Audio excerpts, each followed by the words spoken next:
Understanding, leave a sour taste. Hello, everyone. Welcome back to our channel. Today, we're diving into a very interesting English expression, leave a sour taste. This phrase is quite vivid and can add a lot of flavor to your conversations, both literally and figuratively. Let's explore what it means, how you can use it, and look at some examples to clear up any confusion. The phrase, leave a sour taste, is used to describe a situation, experience, or action that leaves a negative impression or feeling of disappointment. It's important to note that this expression is metaphorical. It's not about the actual taste in your mouth but rather an unpleasant memory or feeling that lingers after an event. While the exact origin of the phrase is hard to pinpoint, it's rooted in the basic human sensory experience where a sour taste often indicates something undesirable or spoiled. In English, we frequently use taste-related metaphors to describe emotional experiences. When you say something leaves a sour taste, you're tapping into this universal understanding of sourness as negative.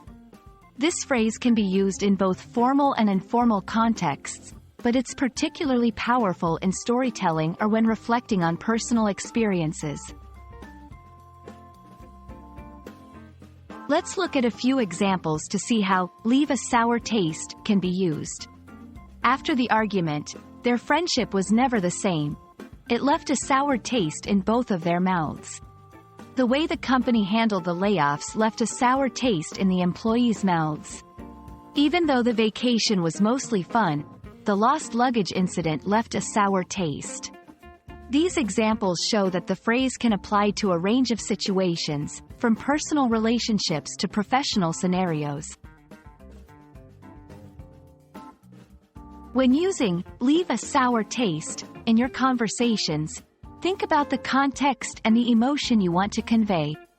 It's perfect for situations where you want to express disappointment or a lingering negative feeling about something that happened. It's also a great way to connect with your listener on an emotional level, as everyone has experienced something that left a sour taste in their life. We hope this video has helped clarify the meaning and usage of the phrase, leave a sour taste. Remember, language is not just about words but the emotions and experiences they convey. Don't be afraid to use expressive phrases like this to add depth to your conversations. Thank you for watching, and we look forward to bringing you more useful content. Happy learning!